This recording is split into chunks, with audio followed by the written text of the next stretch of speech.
नमस्कार दोस्तों, आपने अक्सर लोगों को बोलते हुए सुना होगा कि सब मोह माया है, लेकिन सत्य तो यह है कि इस तरह के शब्दों का प्रयोग करने वाले ही माया से परिचित नहीं होते। असल में माया क्या है या माया किसे कहते हैं, यह बहुत कम ही लोग जानते हैं। हालांकि हमारे ग्रंथ हमें बताते हैं कि माया क्या है, लेकिन फिर भी लोगों ने उसके गलत मतलब ही निकाल पाए हैं। इसीलिए आज यह जानना और इसका प्रचार करना बेहद जरूरी है कि असलियत में माया क्या है। माया एक तरह से भ्रम है। माया भौतिक वस्तुएं हैं, पुत्र पुत्रियां, बैंक बैलेंस, जमीन जायदाद हैं, जिसे हम अपना मानते हैं, लेकिन वास्तविकता में सब यह माया है। यह सब भ्रम है और मोह यानी इनको भोगने वाला लालच हमारे अंदर भरा हुआ है।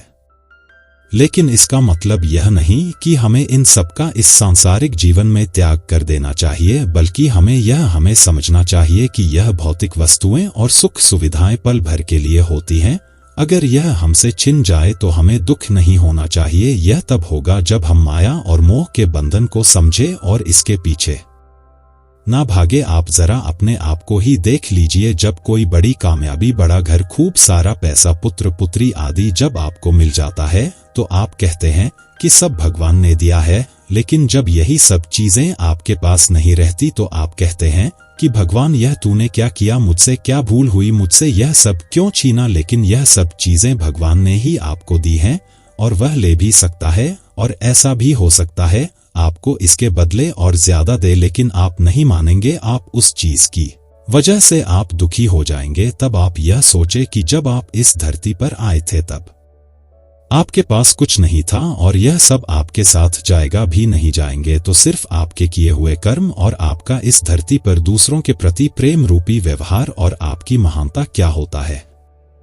माया में डूबना व्यक्ति जब अपनी इंद्रियों को नियंत्रित करने में पूरी तरह असमर्थ हो जाता है, उस समय लोग उसे कहते हैं कि वह इंसान पूरी तरह माया में उलझा हुआ है। मतलब यही है कि वह जिंदगी के मूल्य को भूलकर छोटी छोटी तुच्छ होता दिखा रहा है। अर्थात मनुष्य ऐसे कामों में, ऐसी चीजों की उत्पत्ति करने में फंस जाता जो बिल्कुल भी स्थायी नहीं है। जब आप यह जानते हैं कि कोई चीज स्थायी नहीं है तो आपको उसमें अपना मन नहीं लगाना चाहिए, बल्कि आपको उस पर ध्यान केंद्रित करना चाहिए जो सर्वज्ञ और सर्वथा है। जरा सोचिए, आप इतने सालों से, बचपन से लेकर अभी तक वही काम करते आ रहे हैं जो बाकी सब कर रहे हैं। हो सकता है कि आप ज्यादा या दूसरे लोग कम कर रहे हो। यही काम आपके पिता ने किया होगा और यही उनके पिता ने किया होगा और यही उनके भी पिता ने। ऐसा ही कितने सालों से समझ पा रहे हैं कि आप भी वही प्रक्रिया दोहरा रहे जो लोग हजारों सालों से करते आ रहे हैं। अभी आप किसी माया रूपी चीज के पीछे पागल हैं।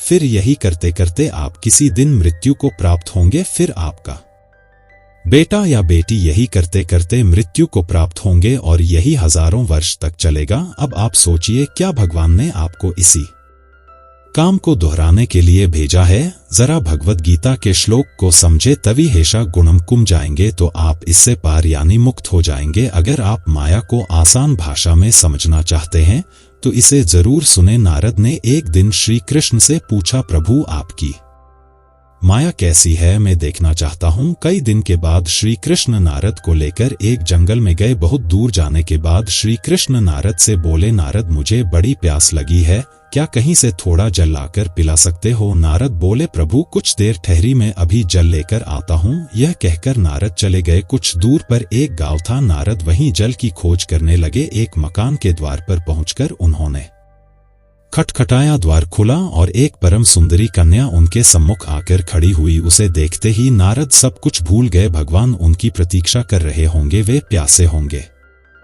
हो सकता है प्यास से उनका प्राण वियोग भी हो जाए। यह सभी बातें नारद भूल गए। सब कुछ भूलकर वे उसी कन्या के साथ बातचीत करने लगे। धीरे धीरे एक दूसरे के प्रति प्रणय भाव उत्पन्न होने लगा। तब फिर नारद उस कन्या के पिता के पास जाकर उसके साथ विवाह करने के लिए प्रार्थना करने लगे। विवाह भी हो गया और वे उसी गांव में रहने लगे। धीरे धीरे उनके संतति भी होने लगी। इसी तरह रहते रहते 12 वर्ष बीत गए। नारद के ससुर भी मर गए और उनकी संपत्ति के नारद उत्तराधिकारी हो गए और पुत्र कलत भूमि पशु संपत्ति गृह आदि को लेकर नारद खूब स्वच्छंदता पूर्वक सुख से रहने लगे। अंत में उन्हें यह बोध होने लगा कि वे खूब सुखी हैं। इसी समय उस देश में बाढ़ आई। एक दिन रात के समय नदी दोनों तटों को तोड़कर बहने लगी और संपूर्ण गांव डूब गया। मकान सब गिरने लगे, मनुष्य पशु पक्षी सब बह बहकर डूबने लगे। नदी की धार में सभी कुछ बहने लगा। नारद को भी भागना पड़ा। एक हाथ से उन्होंने स्त्री को पकड़ा, दूसरे हाथ से 2 बच्चों को और एक बालक को कंधे पर बिठाकर उस भयंकर नदी को पार करने की चेष्टा करने लगे। कुछ दूर जाने के बाद ही लहरों का वेग बढ़ने लगा। कंधे पर बैठे हुए शिशु की नारद किसी प्रकार रक्षा ना कर सके, वह गिर कर तरंगों में बह गया। निराशा और दुख से नारद चीत्कार कर उठे उसकी रक्षा करने को जाते ही और एक बालक जिसका हाथ पकड़े हुए थे हाथ से छूट डूबकर मर गया। अपनी पत्नी को वे अपने शरीर की समस्त शक्ति लगाकर पकड़े हुए थे। अंत में तरंगों के वेग से पत्नी भी उनके हाथ से छूट गई और वे स्वयं तट पर गिरकर मिट्टी में लोटपोट होने लगे और बड़े कातर स्वर में विलाप करने लगे। इसी समय मानो किसी ने उनकी पीठ पर कोमल हाथ रखकर कहा, वत्स कहाँ जल कहाँ है? तुम जल लेने गए थे, मैं तुम्हारी प्रतीक्षा में हूँ। तुम्हें गए हुए आधा घंटा हुआ। आध घंटा नारद के लिए तो 12 वर्ष बीत चुके थे और आधे घंटे के भीतर ही यह सब दृश्य उनके मन के अंदर से निकल गए। यही माया है। किसी ना किसी रूप में हम सब इसी माया के भीतर रहते हैं। माया हमेशा बदलती रहती है। यदि आप इसमें फंसे तो यह आपको आपके अनुसार ही नियंत्रित करना सीख लेती है।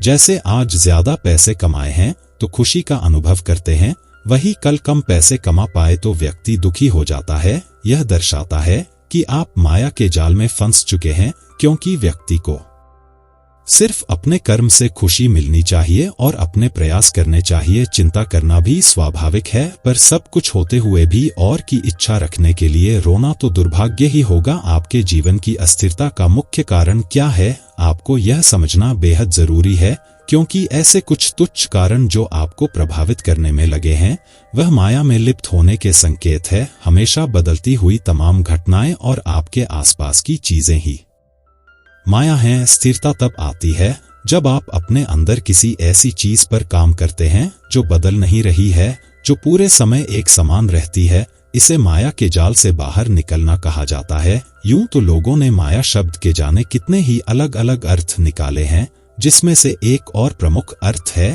कि माया जिसका कोई रूप है, लेकिन जब आप उसे पकड़ने की कोशिश करते हैं तो वह आपके हाथ में नहीं आती है। दुनिया में सब कुछ ऐसा ही है। आपको कोई चीज बड़ी सुंदर लगती है, आपको आकर्षित करती है, आप उसके लिए तड़पने लगते हैं, यहाँ तक कि यदि वह नहीं मिलती तो लोग आत्महत्या भी कर लेते हैं। लेकिन सत्य इन सब से परे है। सत्य यह है कि माया बदलती रहती है, और जब आपको कोई ऐसी चीज मिल जाती है जिसे पाने के लिए आप बेहद जिज्ञासु थे, तो बाद में वही चीज आपको खराब लगने लगती है। आपकी नजरों में उसकी कीमत कम होने लगती है और धीरे धीरे आप देखते हैं कि आपकी नजरों में उसकी सुंदरता पूरी तरह खत्म हो गई। तो इस बात का निष्कर्ष यही है कि वह माया है जो आपको आकर्षित करने का काम करती है, आपसे दूर रहकर आपको विचलित करने का काम करती है।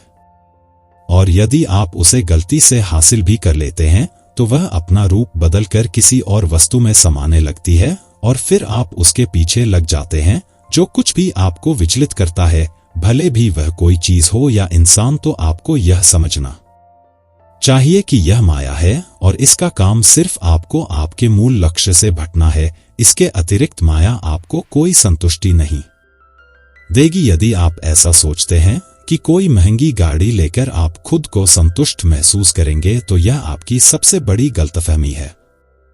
इसी प्रकार यदि आप किसी महिला को पाना चाहते हैं और आपको लगता कि यदि वह महिला आपके जीवन में आई तो आपको संतुष्टि मिलेगी, तो यह भी माया है और आपकी सबसे बड़ी भूल है। हर वह चीज जो तुमको अपनी तरफ खींचती है, आकर्षित करती है, आपके मन में उसको पाने के भाव बनाती है, वह सब माया है। ना ही उस चीज से संतुष्टि मिलती है जिसके आकर्षण की तरफ आप भाग रहे होते हैं, वही तो माया है। आपको यह कथा अवश्य ही पसंद आई तो वीडियो को लाइक करें और कमेंट में ओम नमः शिवाय जय श्री हरि अवश्य लिखें। आप सभी का धन्यवाद।